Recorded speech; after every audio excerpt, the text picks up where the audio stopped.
Audio Jungle.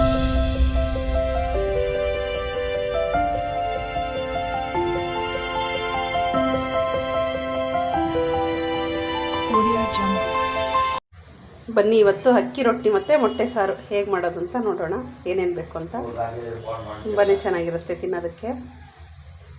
ಎಲ್ಲರಿಗೂ ಪ್ರೇಮ ವಿಲಾಗ್ಗೆ ಸ್ವಾಗತ. ನೋಡಿ ಏನೇನು ಬೇಕು. ಟೊಮೊಟೊ ಒಂದು, ಸ್ವಲ್ಪ ಹುಣಸೆಹಣ್ಣು, ಸ್ವಲ್ಪ ಶುಂಠಿ, ಸ್ವಲ್ಪ ಬೆಳ್ಳುಳ್ಳಿ, ಒಂದು ಈರುಳ್ಳಿ, ಸ್ವಲ್ಪ ತೆಂಗಿನಕಾಯಿ ರುಬ್ಬೋದಕ್ಕೆ.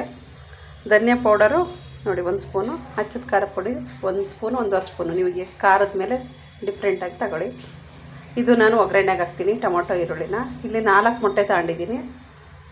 ಒಂದು ನಾನು ಮೊಟ್ಟೆನ ಸಾರಿಗೆ ಇದು ಮಾಡೋಕ್ಕೆ ತಗೋತೀನಿ. ಇಲ್ಲ 5 ಮೊಟ್ಟೆ ತಗೋಬೇಕು, ಇನ್ನೊಂದು ತೋರಿಸಿಲ್ಲ ನಾನು. 4 ಮೊಟ್ಟೆ ಹಾಗೆ ಒಯ್ತೀನಿ. ಫಸ್ಟು ಎಲ್ಲ ರುಬ್ಕೊಳ್ಳೋಣ ನಾವು. ಈರುಳ್ಳಿ, ಬೆಳ್ಳುಳ್ಳಿ, ಶುಂಠಿ, ಹುಣಸೆಹಣ್ಣು, ಸ್ವಲ್ಪ ಹುಣಸೆಹಣ್ಣು ಹಾಕಬೇಕು ಟೇಸ್ಟಿಗೆ. ನೋಡಿ ಎಲ್ಲ ರುಬ್ಕೊಳ್ಳೋಣ. ಒಂದು ಬಾಣಲಿ ಇಟ್ಕೊಂಡು ಸ್ವಲ್ಪ ಎಣ್ಣೆ ಹಾಕೋಣ.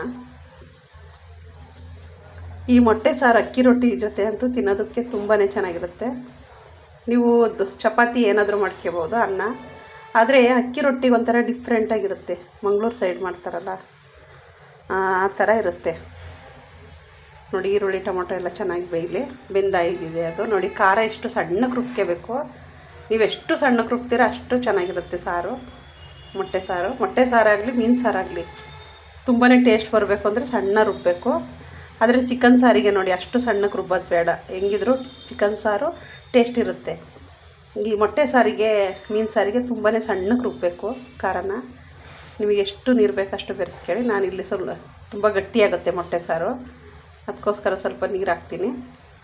ತುಂಬ ನೀರು ಹಾಕ್ಬಾರ್ದು, ಮೊಟ್ಟೆ ಹಾಕಿದ ಮೇಲೆ ನೀರಾಗುತ್ತೆ. ಸಾರು ಬೇರೆ ಕಡೆ, ನೀರು ಬೇರೆ ಕಡೆ. ನೋಡಿ ನಾನು ಹಿಟ್ಟು ರೆಡಿ ಮಾಡ್ಕೊಂಡಿದ್ದೆ ಅಕ್ಕಿ ರೊಟ್ಟಿ ಮಾಡೋದಕ್ಕೆ.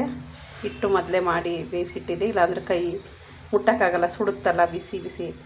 ನೋಡಿ ಸಾರು ಕೂಡ ಕುದೀತಾ ಇದೆ, ಚೆನ್ನಾಗಿ ಕುದ್ದಿದೆ. ನೋಡಿ ಇದುವಾಗ ಉಪ್ಪು ಹಾಕ್ತೀನಿ ನಾನು ಕುದಿವಾಗ.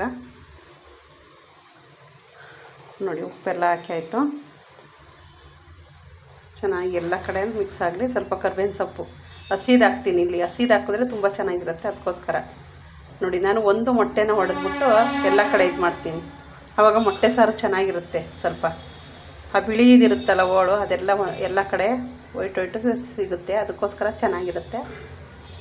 ಒಂದು ಯಾವಾಗಲೇ ಮೊಟ್ಟೆ ಸಾರು ಮಾಡಬೇಕಾದ್ರೆ ಈ ಥರನೇ ಮಾಡಬೇಕು. ಒಂದು ಮೊಟ್ಟೆನ ಫುಲ್ಲು ದಡುಂಬೇಕು. ಅದು ಯೆಲ್ಲೋ ಕಲರ್ ಮಾತ್ರ ಒಂದು ಸೈಡಲ್ಲಿ ಇರುತ್ತೆ. ನೋಡಿ ಇದು ಮೊಟ್ಟೆನ ಏನು ಇದು ಮಾಡೋದು ಬೇಡ, ಒಂದೊಂದೇ ಕಡೆ ಹಾಕ್ತಾ ಬರೋಣ. ನೋಡಿ ಎಲ್ಲ ಒಂದೊಂದು ಸೈಡ್ ಈ ಥರ ಒಂದೊಂದೇ ಮೊಟ್ಟೆ ಹಾಕೋಣ. ನೋಡಿ ಎಲ್ಲ ಮೊಟ್ಟೆನೂ ಈ ಥರ ಒಂದೊಂದು ಕರೆಕ್ಟಾಗಿ ಎಲ್ಲ ಕಡೆ ಹಾಕೋಣ ಚೆನ್ನಾಗಿ. ಒಂದೊಂದು ಈಗ ಏನೂ ತಡುಂಬಾರ್ದು, ಸ್ವಲ್ಪ ಸಣ್ಣ ಉರಿ ಮಾಡಬೇಕು.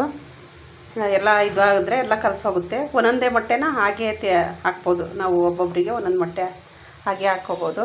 ನೋಡಿ ಸ್ವಲ್ಪ ಕರ್ಬೇವಿನ ಸೊಪ್ಪು ಹಾಕ್ತೀನಿ ನಾನು. ಇಲ್ಲಿ ನಾನು 4 ಮೊಟ್ಟೆ ಹಾಕಿದ್ದೀನಿ. ನೋಡಿ ಮುಚ್ಚೋಣ, ಸ್ವಲ್ಪ ಸಣ್ಣ ಉರಿ ಮಾಡೋಣ, ಇಲ್ಲಾಂದರೆ ತಳ ಒತ್ತೋಗುತ್ತೆ. ಯಾಕೆ ಅಂದರೆ ಮೊಟ್ಟೆ ಎಲ್ಲ ದಡ್ಮಿರ್ತೀವಲ್ಲ, ಗಟ್ಟಿಯಾಗಿರುತ್ತೆ. ಕೊನೆಗೆ ನೀರಾಗುತ್ತೆ. ನೋಡಿ ಎಷ್ಟು ಚೆನ್ನಾಗಿ ಬೆಂದಿದೆ, ನೀಟಾಗಿ ಚೆನ್ನಾಗಿ ಕಾಣಿಸ್ತಾ ಇದೆ. ಇದು ಚೆನ್ನಾಗಿ ಕಾಣಿಸೋದಲ್ಲ, ತಿನ್ನೋದಕ್ಕೂ ಅಷ್ಟೇ ಚೆನ್ನಾಗಿರುತ್ತೆ ಸಾರು, ತುಂಬಾ ಚೆನ್ನಾಗಿರುತ್ತೆ. ಈಗ ನಾನು ಸಾರು ರೆಡಿ ಆಯಿತು. ರೊಟ್ಟಿ ಮಾಡ್ಕೊತೀನಿ. ನೋಡಿ ಅಕ್ಕಿ ರೊಟ್ಟಿ ರೆಡಿ ಮಾಡ್ಕೊಳ್ಳೋಣ. ನನಗೂ ಕೂಡ ನನ್ನ ಮಗಳಿಗೆ ಟೈಮ್ ಆಗಿರುತ್ತಲ್ಲ, ಅದಕ್ಕೆ ಅವಳಿಗೆ ಬೇಗ ಮಾಡಬೇಕಲ್ಲ. ನೋಡಿ ಮೊಟ್ಟೆ ಮತ್ತು ಅಕ್ಕಿ ರೊಟ್ಟಿ ಸಾರು ರೆಡಿ ಆಯಿತು. ನಾನು ಫುಲ್ ಅಕ್ಕಿ ರೊಟ್ಟಿ ಮಾಡೋದು ತೋರಿಸಿಲ್ಲ. ನೋಡಿ 1-2 ತೋರಿಸ್ದೆ. ಪುಟಾಣಿ ಅಕ್ಕಿ ರೊಟ್ಟಿ. ಜಾಸ್ತಿ ತಿನ್ನೋರಿಗೆ ಇದೆಲ್ಲ ತಿಂದರೂ ಹೊಟ್ಟೆ ತುಂಬಲ್ಲ. ಮಂಗಳೂರು ಸೈಡು ಮಾಡ್ತಾರೆ ಈ ಥರ ಅಕ್ಕಿ ರೊಟ್ಟಿ ಚಿಕ್ಕ ಚಿಕ್ಕದು. ನೀವು ಕೂಡ ಮನೇಲಿ ಮಾಡಿ ಹೇಗಿತ್ತು ಅನ್ನೋದನ್ನು ಕಮೆಂಟ್ ಮೂಲಕ ತಿಳಿಸಿ. ಫುಲ್ ವಿಡಿಯೋ ವಾಚ್ ಮಾಡಿ. ಎಲ್ರಿಗೂ ಬಾಯ್ ಬಾಯ್.